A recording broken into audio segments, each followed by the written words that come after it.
And the mystery is this: when we pray, we find God's unity in our midst.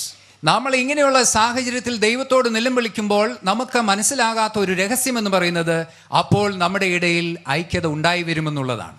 Notice that in their prayer, as the early church gathered together in prayer, their hearts and their thoughts and their minds were lifted to the triune God.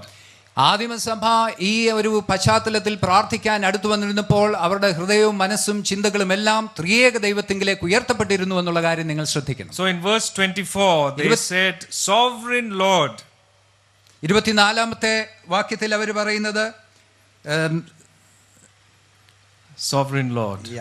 ദൈവത്തോട് നിലവിളിച്ച് പറഞ്ഞത് ആകാശവും ഭൂമിയും സമുദ്രവും അവയിലുള്ള സകലവും ഉണ്ടാക്കിയ നാഥനെ എന്നാണ്. You made the heaven and the earth and the sea and everything in them. So they declare, Father God, who is sovereign and in control, everything belongs to him. സകലത്തിനും പരമാധികാരിയായിരിക്കുന്ന സ്വർഗീയ ദൈവമേ എന്ന് വിളിച്ചുകൊണ്ടാണ് അവർ പ്രാർത്ഥിക്കുന്നത്. Then in their prayer they mentioned the Holy Spirit. പിന്നീട് അവരുടെ പ്രാർത്ഥനയിൽ നാം പരിശുദ്ധാത്മാവിനെ പരാമർശിക്കുന്നതായി കാണും. They quote Psalm, the second Psalm, verse 1 and 2, and mention the Holy Spirit. സങ്കീർത്തനം 2ന്റെ 1ഉം 2ഉം വാക്യങ്ങൾ ഉദ്ധരിച്ചുകൊണ്ട് പരിശുദ്ധാത്മാവിനെ പരാമർശിക്കുന്നത് നാം കാണുന്നു. God had through the ages spoken through his spirit. ദൈവം തലമുറകളായി യുഗായുഗങ്ങളായി നമ്മളോട് സംസാരിച്ചുകൊണ്ടിരിക്കുകയാണ്. And today he continues to speak. ഇന്നും അവൻ നമ്മളോട് സംസാരിച്ചുകൊണ്ടിരിക്കുന്നു. So they pray remembering the Father God and also his Holy Spirit. സ്വർഗീയനായ പിതാവ് അവന്റെ പരിശുദ്ധാത്മാവിനെ മനസ്സിൽ ധ്യാനിച്ചുകൊണ്ട് അവരുടെ അടുക്കലേക്ക് മുഖമുയർത്തിക്കൊണ്ട് ആദിമസഭ പ്രാർത്ഥിക്കുന്നു. Then they mention the anointed one. പിന്നീട് അവര് ദൈവത്തിന്റെ അഭിഷക്തനെ പരാമർശിക്കുന്നു. They were talking about Jesus Christ, God's anointed one. ഇവിടെ അവര് അർത്ഥമാക്കുന്നത് യേശു കർത്താവിനെയാണ് ദൈവത്തിന്റെ അഭിഷക്തൻ എന്ന് വിളിച്ചുകൊണ്ട് പ്രാർത്ഥിക്കുന്നു. In their prayer they mention how scripture was fulfilled in the life of Jesus Christ. യേശു കർത്താവിൽ തിരുവെഴുത്തുകൾ എപ്രകാരം വെളിവായി വന്നു നിവർത്തിക്കപ്പെട്ടു എന്ന് അവർ പറയുന്നു. The powers that be conspired with the Gentiles and the Jews to act against this Jesus. അവിടെ ഉണ്ടായിരുന്ന രാഷ്ട്രീയ അധികാരങ്ങൾ യഹൂദന്മാരുമായും വിജാതീയരുമായി കർത്താവിനെ നശിപ്പിക്കുന്നതിന് ഗൂഢാലോചന നടത്തിയ കാര്യം പറയുന്നു. But they know that this is in keeping with scriptural prophecy. എന്നാൽ മനുഷ്യൻ എന്തു തന്നെ ചെയ്താലും അത് തിരുവെഴുത്തിന്റെ നിവൃത്തി മാത്രമാണെന്നുള്ള ഉറപ്പും വിശ്വാസവും അവർക്കുണ്ടായിരുന്നു. Even in the evil, God is in control. ഒരു തിന്മ നമുക്ക് ഭവിക്കുമ്പോഴും ദൈവം അതിനുമേൽ നിയന്ത്രണമാണ് എന്നുള്ള വിശ്വാസം. So they remember this sovereign triune God, the Father, the Son and the Holy Spirit. പരമാധികാരിയായ സ്വർഗീയ പിതാവായ പരിശുദ്ധാത്മാവായ പുത്രനായ ദൈവത്തോട് ത്രിത്വ ദൈവത്തോട് അവർ പ്രാർത്ഥിക്കുന്നു. Then in verse 29 they prayed for great boldness.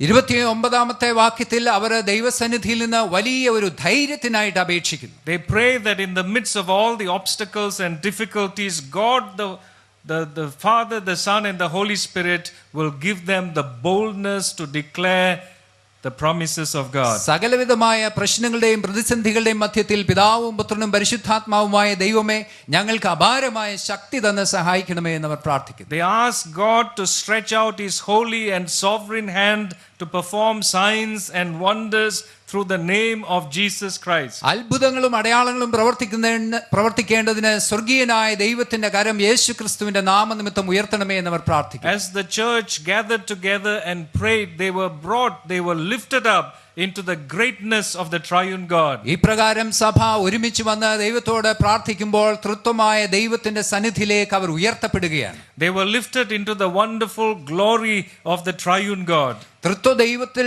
സന്നിഹിതമായിരിക്കുന്ന മഹത്തരമായിട്ടുള്ള അനുഭവത്തിലേക്ക് അവർ ഉയർത്തപ്പെടുകയാണ്. And guess what happened as a result of that prayer? അങ്ങനെ പ്രാർത്ഥിച്ചതിന്റെ ഫലമായി എന്ത് സംഭവിച്ചു എന്ന് ചിന്തിച്ചു നോക്കുക. In verse 31 we read that the place shook with God's presence and power.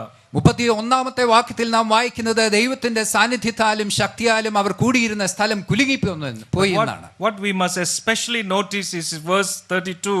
It says all the believers were one in heart and mind. 32ാമത്തെ വാക്യം നാം വളരെ ശ്രദ്ധയോടുകൂടെ മനസ്സിലാക്കണം.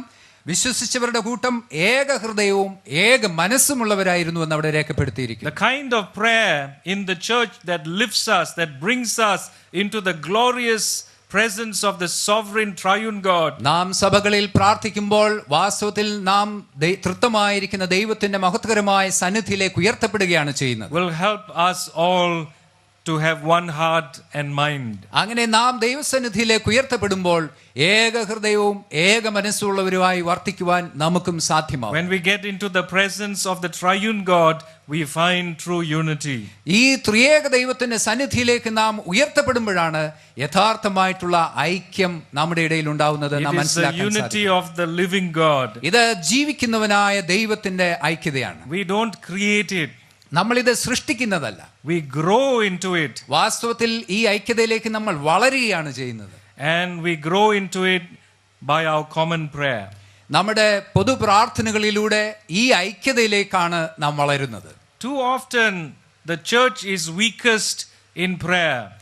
പലപ്പോഴും നാം കാണുന്ന ഒരു യാഥാർത്ഥ്യം പ്രാർത്ഥനയുടെ കാര്യത്തിലാണ് സഭകൾ ഏറ്റവും ബലഹീനമായിരിക്കുന്നത്. Where the church is strong in prayer, the church is strong in unity. എവിടെ സഭ പ്രാർത്ഥനയിൽ ശക്തിപ്പെട്ടിരിക്കുന്നു അവിടെ സഭ ഐക്യതയിലും ശക്തിപ്പെട്ടവരാണ്.